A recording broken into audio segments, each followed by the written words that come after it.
बिस्मिल्लाहिर रहमानिर रहीम। हे समस्त जगतबासी, आज आमी शामीम आली चिश्ती आपनादेर सामने जे आलोचनाटी निये हाजिर हलाम से आलोचनाटी रासूल आपनार मानवेर देह गड़े रासूल आपनार मानव देह गड़े कोथाय बास करे, कोन जायगाटिते बास करे।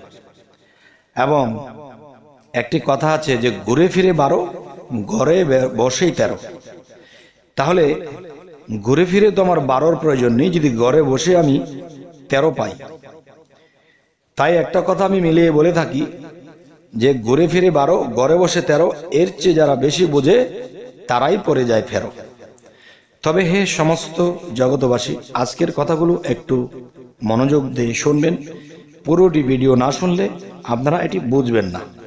তো আশা রাখব যে সম্পূর্ণ ভিডিওটি আপনারা শুনবেন। দেখুন যে রাসূল দেহ গড়ে কোথায় বাস করে। আপনার দেহ গড়ে রাসূল বসে আপনারই জন্য কাঁদিতেছে, এটি যদি আপনি বুঝতে পারেন তাহলে কি হবে? অবশ্যই আপনারা সেই রাসূলকে খুঁজে নেবেন এবং কোরআনে যাই হাদিসে যাই, আল্লাহ কিন্তু একটা কথা বলেছে যে আমার রাসূলকে যে এক নজর দেখলো তার জন্য দোজখ হারাম। এটাও কিন্তু আপনারা মনে মনে বলতে পারেন বা প্যাচ দিতে পারেন, এরকম পেঁচানো লোক পৃথিবীতে অনেক আছে, হয়তো আপনি নেই। সেটি হলো যে যিনি কাফের ছিলেন, যেমন সেই কাফের হলো কি যে আবু লাহাব, সে কিন্তু একটা কাফের ছিল। সে কিন্তু হযরত মুহাম্মদ সাল্লাল্লাহু আলাইহি সাল্লামকে দেখেছেন, সে কিন্তু দেখেছেন, তাহলে কি তার দোজখ হারাম হয়েছে? এই পেজ দেওয়ার মতো অনেক মানুষ পৃথিবীতে আছে। দেখেন, উনি যে দেখেছিল, উনি কিন্তু তাকে শত্রুভাবে দেখেছে, বিপক্ষের লোক হিসেবে দেখেছে এবং দেখা যায় তার দিকে সুদৃষ্টিভাবে যায়নি, তাকে প্রেমের ভাবে থেকে যায়নি। কিন্তু আপনি আমি রাসূলকে প্রেমভাবে চাবো এবং সেই প্রেমভাবে তাকে স্বপ্নে দেখার চেষ্টা করব। তখন কি হবে?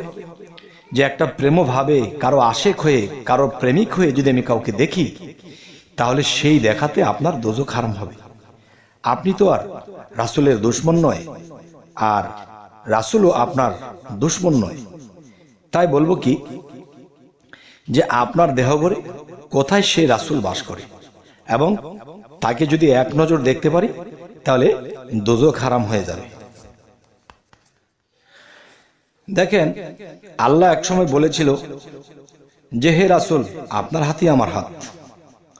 তাহলে আল্লাহ যদি বলে থাকে রাসূলের হাত আল্লাহর হাত, তাহলে রাসূলের বাক্য কার? রাসূলের বাক্য কার? রাসূলের যে আদেশ নির্দেশ সেগুলো কার? আল্লাহ কিন্তু এটিও বলেছে যে আমার রাসূলকে লাভ করলো সে আমি আল্লাহকে লাভ করলো। আবার এটিও বলেছে যে আমার রাসূলকে সন্তুষ্ট করলো সে আমি আল্লাহকে সন্তুষ্ট করলো। আমার রাসূল যেখানে আমি সেখানে, আর আমি যেখানে আমার রাসূল সেখানে।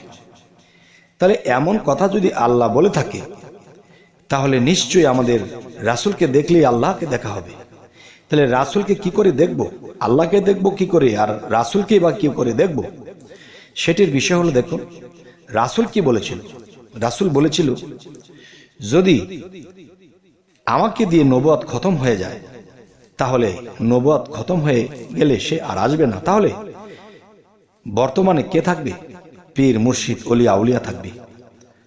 যে একজন কামেল মুর্শিদ কামেল ওলিয়া আউলিয়ার হাত রাসূলের হাত, আর রাসূলের হাত হলো আল্লাহর হাত। তিনটা হাত এক জায়গায় করে যারা হয়েছে বায়াত, তারাই কিন্তু শ্রেষ্ঠ হবে। আচ্ছা, এবার আসি আমার মানব দেহে, আপনার মানব দেহে রাসূল কোথায় বাস করে। দেখেন, রাসূল কিন্তু বাস করে আপনার হৃদয়ে। আচ্ছা, এখন হৃদয়ে বাস করে। মানুষের যদি হৃদয়টা ময়লাযুক্ত থাকে তাহলে তার সর্ব অঙ্গটাই ময়লাযুক্ত। হযরত মুহাম্মদ সাল্লাল্লাহু আলাইহি সাল্লাম এটাও বলেছেন সর্ব অঙ্গের মধ্যে একটি জায়গা আছে, একটা মাংসের টুকরা আছে, এই জায়গাটা যার পবিত্র তার সর্ব অঙ্গই পবিত্র। তাহলে ওই জায়গাটা যদি পবিত্র হয় তাহলে সর্ব অঙ্গ তার পবিত্র। আর আল্লাহ কি বলেছে? যে নিজেকে পবিত্র করলো সেই সফল কাম। তাহলে যে নিজেকে পবিত্র করলো সে যদি সফল কাম হয়, তাহলে সেই জায়গাটাকে আমি কিভাবে, সেই মাংসের টুকরাটাকে কিভাবে আমি পবিত্র করব? আর সে জায়গায় রাসূলের বসত, আর যেখানে রাসূলের বসত সেখানে আল্লাহরও বসত। তাহলে আমরা বাহ্যিক জগতে শরীর পানি দ্বারা ওযু করতেছি, ধুইতেছি, গোসল করতেছি, এতে কি পবিত্র হচ্ছে? না। তাহলে সেই কালবের মধ্যে যে হৃদয়ের মধ্যে আল্লাহ যেভাবে ফিটিং করে রেখেছেন, যেখানে আল্লাহ রাসূলকে বসার স্থান দেব, সেই জায়গাটা যদি আমরা নোংরা করে রাখি, তাহলে কিন্তু কখনোই আমরা আল্লাহ রাসূলকে কখনোই পাবো না। তাহলে এখন যেটা করব, যে ওই জায়গাটা পরিষ্কার করতে হলে আমাদের কি করতে হবে? সেটা তো পানি দ্বারা হবে না, সেটা করতে হবে একজন কামেল মুর্শিদের কাছে গেলে তিনি আমাকে কাল্ব বা হৃৎপিণ্ড বা হার্ট, এটিকে পরিষ্কার বা পবিত্র করার জন্য আমাকে আমল দেবে, সাধনা দেবে, এবং সেগুলো যখন নিয়মিত করা হবে এবং আরো কিছু আইন দেবে, পৃথিবীতে চলার মতো যে কিছু আইন, এগুলো দেওয়া হবে, এবং খাওয়া দাওয়া চলাফেরার সমস্ত কিছুর বাজ দেবে, সাধন দেবে। তখন কি হবে? ওইগুলো করতে করতে করতে করতে একটা সময় আপনার কালবের মধ্যে পবিত্রতা এসে যাবে। আর যখন পবিত্রতা হয়ে যাবে, তখন সেখানে রাসূল আল্লাহ তিনি সেখানে আসবেন। আসলে পরে কি হবে জানেন? আপনি শুনতে পারবেন আপনার ভিতরে কে যেন জিকির করতেছে, আপনার ভিতরে কে যেন জিকির করতেছে। এবং একটা জিনিস বুঝতে হবে যে হরিণের যখন নাভি যখন এটা ফুটে এবং চতুর্দিক থেকে সুগ্রাণ আসতে থাকে, তখন কিন্তু হরিণ বাহিরে খুঁজতে থাকে যে এত সুন্দর গ্রাণ এটা কোত্থেকে আসছে। তখন সেই হরিণ কিন্তু জানে না যে তার নাভি থেকেই সেই গ্রাণ বের হচ্ছে। কিন্তু একজন আল্লাহর ওলি এবং একজন সাধক এবং যে নিজেকে পবিত্র করেছে, সে তার নিজের মধ্যে সে আল্লাহ নামের জিকির শুনতে পাবে, সুবহানাল্লাহ, আলহামদুলিল্লাহ। তখন কি হবে? সে খুঁজতে থাকবে কোথায় যেন আল্লাহ নামের জিকির হয়। তখন সে এটাও খুঁজতে খুঁজতে সে টের পেয়ে যাবে যে দেখো, তোমার যেই জায়গাটি তুমি পবিত্র করেছ, সেই জায়গাতে আল্লাহ ও রাসূল সেখানে বিরাজমান, আর সেখানেই জিকিরের ধ্বনি পাচ্ছ, কিন্তু তুমি বুঝতে পারছো না। তাই বলবো কি, হে সমস্ত জগতবাসী, অবশ্যই আল্লাহ সে বোঝার তৌফিক দান করবেন। এবং আপনি যখন জেনে যাবেন যে এ তো বাইরে নয় বাবা, এ তো আমার ভিতরেই জিকির শুরু হয়ে গেছে, তখন আপনার চোখে দরদর করে পানি পড়তে থাকবে। রাসূলের কথা মনে করার সাথে সাথে চোখ দিয়ে পানি ঝরঝর করবে, আল্লাহর কথা স্মরণ করে ঝরঝর করে পানি পড়তে থাকবে। তখন আপনার দ্বারা জীবনে কখনোই পাপ হবে না, কারণ আপনি সবসময় তার প্রেমেই। যেমন এক সময় লাইলি মজনু একজন আরেকজনকে ছাড়া কিছু চোখে দেখে না, কিছু বোঝে না, দুনিয়াবি সমস্ত কিছু ত্যাগ করে দিয়েছে। ঠিক তখনই আপনার থেকে এই পৃথিবীর যত আমিত্ব, স্বাদ, আল্লাহ, এই দুনিয়ার স্বাদ, আল্লাহ, সমস্ত কিছু আপনার থেকে বিরত হয়ে যাবে। তখন কি হবে? তখন আপনার চোখ খুলে যাবে, আপনার দিব্য দৃষ্টি খুলে যাবে। তখন কি হবে? যে দেখবেন তেল পানির সাথে মিলে না।